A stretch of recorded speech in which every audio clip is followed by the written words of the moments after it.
નમસ્કાર દર્શક મિત્રો, અમારી યુટ્યુબ ચેનલમાં એક નવા વિડીયો સાથે તમારું હાર્દિક સ્વાગત છે. તો મિત્રો, અહીંયા જેટકો દ્વારા અહીંયા એપ્રેન્ટિસ લાઇનમેન માટેની અહીંયા પોલ ક્લાઇમ્બિંગ ટેસ્ટ છે તે અહીંયા જાહેર કરવામાં આવી છે.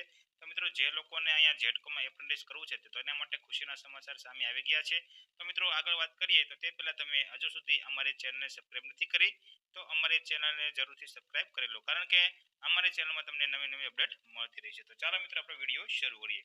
તો મિત્રો, અહીંયા વિષય જોઈએ તો વિષય છે મિત્રો અહીંયા apprentice lineman pole climbing test બાબતનો અહીંયા એક કોલ લેટર છે તે આવેલ છે. તો મિત્રો, અહીંયા અત્રેની કચેરી નીચે એપ્રેન્ટિસ એક્ટ 1961 અન્વયે 1 વર્ષના સમયગાળા માટે એપ્રેન્ટિસ લાઇનમેનની ભરતી કરવાની હોય તો તમારું નામ રોજગાર વિનિમય કચેરી તરફથી સૂચવવામાં આવેલ છે.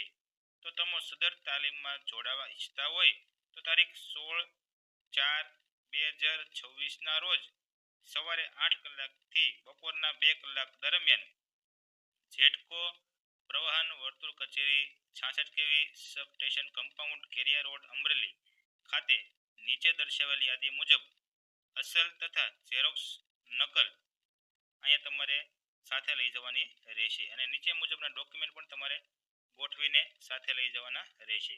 પછી મિત્રો, તેમાં ડોક્યુમેન્ટની વાત કરીએ તો તાજેતરનો પાસપોર્ટ સાઇઝનો ફોટો, સ્કૂલ લિવિંગ સર્ટિફિકેટ, જાતિ અંગેનું પ્રમાણપત્ર, બક્ષીપંચ, અનુસૂચિત જાતિ, અનુસૂચિત જનજાતિ અને બક્ષીપંચના ઉમેદવારોએ તાજેતરનું નોન ક્રિમિનલ સર્ટિફિકેટ રજૂ કરવાનું રહેશે. પછી અનુસૂચિત જાતિ અને અનુસૂચિત જનજાતિના ઉમેદવારોએ જાતિ અંગેના સમાજ કલ્યાણના અધિકારી શ્રીનું પ્રમાણપત્ર રજૂ કરવાનું રહેશે. પછી મિત્રો, ધોરણ 10ની પાસની માર્કશીટ જો નાપાસ હોય થયેલ હોય તો બધી જ માર્કશીટ સાથે જોડવાની રહેશે. પછી ધોરણ 12 તેમજ તેનાથી આગળ અભ્યાસ કરેલો હોય તો તેની પાસની માર્કશીટ પણ તમારે જોડવાની રહેશે. પછી મિત્રો, આઈટીઆઈની દરેક સેમેસ્ટર દરેક વર્ષની માર્કશીટ રજૂ કરવાની રહેશે તેમજ ઓલ સેમેસ્ટરની ટોટલ વાળી માર્કશીટ પણ રજૂ કરવાની રહેશે. અને આઈટીઆઈની માર્કશીટ જો સળંગ પાસ કર્યા મુજબ ન હોય તો ટ્રાયલ ગણવામાં આવશે અથવા જો કોરોનાને કારણે પરીક્ષામાં લેવામાં આવેલ ન હોય તો જે તે આઈટીઆઈનું સર્ટિફિકેટ રજૂ કરવાનું રહેશે.